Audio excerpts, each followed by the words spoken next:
आस्था वह शक्ति है जिसे वही समझ सकता है जो ईश्वर पर विश्वास करता है। जो लोग भगवान को नहीं मानते उनके लिए चमत्कार महज इत्तेफाक हैं, लेकिन जो आस्था के रास्ते पर चलते हैं वे जानते हैं कि ईश्वर किसी भी रूप में आकर अपने भक्तों की रक्षा करता है। यह कहानी उन लोगों के लिए है जो बजरंग बली की शक्ति पर यकीन रखते हैं। 2 दिन पहले जब भारत पाकिस्तान में छिपे आतंकियों को उनके ठिकानों पर निशाना बना रहा था, एक ऐसी घटना घटी जिसने न सिर्फ एक सैनिक की जिंदगी बदली बल्कि वैज्ञानिकों को भी हैरान कर दिया। यह कहानी न तो किसी न्यूज चैनल ने दिखाई, न ही किसी अखबार में छपी। यह कहानी है मेजर विक्रम सिंह की, जो दिल्ली में रहते थे और एक गुप्त मिशन पर थे। इस मिशन ने न सिर्फ पहलगाम में हुए आतंकी हमले का बदला लिया, बल्कि बजरंग बली की कृपा से एक चमत्कार को भी सामने लाया। दिल्ली के ग्रीन पार्क इलाके में एक पुराना मंदिर था, संकट मोचन हनुमान मंदिर, जो एक बरगद के विशाल पेड़ के नीचे बसा था। मंदिर के बाहर धूप बत्तियों की खुशबू और भीतर से गूंजती आरती की ध्वनि रात के सन्नाटे को भक्ति में बदल देती थी। मंदिर में सिंदूर और चंदन से सजी हनुमान जी की मूर्ति के सामने हर मंगलवार को एक व्यक्ति घुटनों के बल बैठता था। वह थे मेजर विक्रम सिंह, 42 वर्षीय भारतीय सेना के अधिकारी। उनके कंधों पर वीरता के पदक थे, लेकिन चेहरे पर एक गहरी थकान। उनकी आंखें मूंदी होतीं और मन में एक अजीब सी उथल पुथल। मेजर विक्रम हर मंगलवार को हनुमान चालीसा पढ़ते और मूर्ति के चरणों में माथा टेकते। 22 अप्रैल 2025 को जब पहलगाम में आतंकी हमला हुआ, मेजर विक्रम उसी समय मंदिर में दर्शन कर रहे थे। उन्हें नहीं पता था कि अगले कुछ दिनों में उस मंदिर का एक बंदर, या यूं कहें स्वयं बजरंग बली, उनकी जिंदगी को पूरी तरह बदल देंगे। रात का तीसरा पहर था। दिल्ली की सड़कें सन्नाटे में डूबी थीं। मंदिर में मेजर विक्रम ने हनुमान चालीसा का पाठ पूरा किया। उनकी आवाज भारी थी, जैसे कोई बोझ उनके मन पर हो। जब उन्होंने आंखें खोलीं और मूर्ति के चरणों में माथा टेका, तभी उनकी मोबाइल वाइब्रेट करने लगा। स्क्रीन पर लिखा था, नॉर्दर्न कमांड अर्जेंट। उन्होंने कॉल रिसीव किया। मेजर विक्रम सिंह, तुरंत वीडियो ब्रीफिंग के लिए जुड़े। पहलगाम में आतंकी हमला हुआ है, स्थिति गंभीर है। मेजर विक्रम का शरीर सुन्न हो गया। उन्होंने मंदिर की घंटियों को सुना, फिर परिक्रमा की और बाहर निकले। बैठते ही उन्होंने टैबलेट निकाला और सुरक्षित मिलिट्री लिंक पर जुड़ गए। स्क्रीन पर ड्रोन फुटेज में एक खौफनाक मंजर दिखा। सड़कों पर भागती महिलाएं, जिनकी मांग का सिंदूर मिटा दिया गया था, बच्चों की चीखें और एक कोने में बैठा बूढ़ा जिसके पास कोई नहीं बचा था। पहलगाम में आतंकियों ने इंसानियत को शर्मसार कर दिया था। बजरंग बली, मैंने आपकी चौखट पर हर मंगलवार माथा टेका। आपकी चालीसा मेरे हृदय में बसी है। आज मेरी माताएं विलाप कर रही हैं। अगर आप कहीं हैं तो मुझे एक संकेत दें, मुझे शक्ति दें। तभी मंदिर में एक सरसराहट हुई। पीछे से एक आकृति फुर्ती से भीतर आई। मेजर विक्रम ने पलट कर देखा। एक बंदर मंदिर में दाखिल हुआ था। वह साधारण नहीं लग रहा था। उसकी चाल में गंभीरता थी, आंखों में चमक और पूंछ हवा में स्थिर। वह मेजर विक्रम के पास आया, कुछ पल उन्हें देखा, फिर उनकी जैकेट। अगले ही पल मोबाइल बज उठा। स्क्रीन पर लिखा था, chief of army staff. Major ने कॉल उठाया। मेजर विक्रम, आपको एक टॉप सीक्रेट मिशन की कमान दी जा रही है। पाकिस्तान के कब्जे वाले इलाके में एक जैविक हथियार केंद्र है। हमें पक्की खबर है कि पहलगाम हमले की साजिश यहीं से रची गई।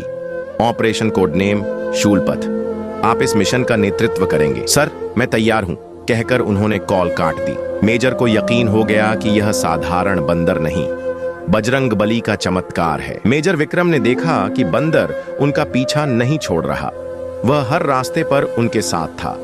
मेजर को लगा कि अगर यह साधारण बंदर होता तो अब तक जंगल की ओर चला जाता। उन्होंने मन ही मन ठान लिया कि इस बंदर को मिशन पर ले जाएंगे, ताकि बजरंग बली का आशीर्वाद हमेशा साथ रहे। वह अपने सरकारी आवास पर पहुंचे। रात को मेजर ने बंदर को खाना खिलाया और सोफे पर सुला दिया। वह खुद बेड पर सोने गए। नींद लगते ही उन्हें एक सपना दिखा। हनुमान जी उनके सामने खड़े थे। बेटा, जो बंदर तुम्हारे साथ है वह मैं ही हूं। सुबह मेजर को मिशन के लिए निकलना था। वह जल्दी में बजरंगी को ले जाना भूल गए। गाड़ी 20 किलोमीटर आगे निकल चुकी थी। मेजर ने सोचा कि वापस जाना समय की बर्बादी होगी, लेकिन तभी ड्राइवर ने साइड मिरर में देखा और बोला, सर, वह बंदर कार के पीछे भाग रहा है। मेजर ने देखा तो सपना याद आया। यह बजरंगबली का रूप है, उन्होंने कहा। गाड़ी रुकवाकर बजरंगी को साथ लिया और सेना मुख्यालय की ओर चल पड़े। सूरज की पहली किरण से पहले मेजर विक्रम भारतीय सेना के उत्तरी मुख्यालय पहुंचे। सुरक्षा गेट पर तैनात जवानों के लिए यह असामान्य दृश्य था। एक वर्दीधारी अफसर के साथ एक बंदर। बजरंगी बिना उछल कूद के अनुशासित सैनिक की तरह चल रहा था। सर, यह बंदर? एक सिपाही ने पूछा। बजरंगी, मेरा सहायक, मेजर ने संक्षेप में कहा।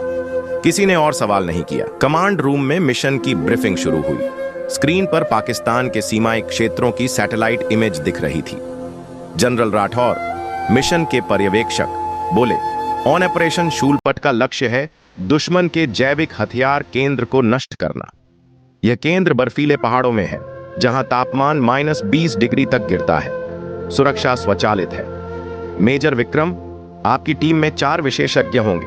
कैप्टन आरव, ड्रोन विशेषज्ञ, लेफ्टिनेंट माया, जैविक जोखिम विश्लेषक, हवलदार बलवंत, मार्क्समैन और सज्जाद, स्थानीय गाइड। रात 1 बजे विशेष विमान उड़ान के लिए तैयार था। मेजर विक्रम, उनकी टीम और बजरंगी विमान की ओर बढ़े। विमान ने उड़ान भरी। 3 घंटे बाद यह पाकिस्तान के कब्जे वाले क्षेत्र में प्रवेश कर चुका था। ड्रोन फीड पर दुश्मन के गश्ती दस्तों की हलचल दिख रही। टीमें पैरा जंप पॉइंट्स पर पहुंची। रात गहरी थी और बर्फीली हवाएं चुभ रही थीं। सैनिकों के मास्क से निकलती भाप टॉर्च की रोशनी में चमक रही थी। बजरंगी चारों ओर दौड़कर जमीन सूंघने लगा। यह क्या कर रहा है? लेफ्टिनेंट माया ने पूछा। बारूदी सुरंगें ढूंढ रहा है, मेजर बोले। बजरंगी ने एक जगह रुककर पंजा मारा। मेजर ने बर्फ हटाई तो नीचे एक चांदी की प्लेट दिखी। पिन प्रेशर माइन, हवलदार बलवंत ने चेतावनी दी। डिसआर्मिंग किट से उसे निष्क्रिय किया गया। 20 मिनट की चढ़ाई के बाद वे बंकर के पास पहुंचे। 2 पाकिस्तानी गार्ड थर्मल गॉगल्स में दिखे। गिनती शुरू, मेजर ने बलवंत से कहा। साइलेंसर से एक गोली चली और एक गार्ड गिरा। दूसरा मुड़ा, लेकिन बजरंगी ने छलांग लगाकर उसकी छाती पर हमला किया। उसकी चीख दब गई और बंदूक गिर पड़ी। क्लीन, बलवंत बोला। बंकर का गेट बायोमेट्रिक लॉक से बंद था। हमें किसी गार्ड की उंगली चाहिए, माया ने कहा। मेजर ने इशारा किया। बजरंगी मरे हुए गार्ड के पास गया और उसकी उंगली लेकर लौटा। स्कैनर पर उंगली रखते ही गेट खुला। 2 लोग पीपीई सूट में काम कर रहे थे। एक ने अलार्म की ओर दौड़ने की कोशिश की, लेकिन मेजर ने साइलेंसर से गोली चलाई। दोनों गिर पड़े, लेकिन अलार्म बज चुका था। लाल रोशनी चमकी। हम एक्सपोज हो गए, आरव चिल्लाया। मेजर बोले, यहीं से उड़ाना होगा।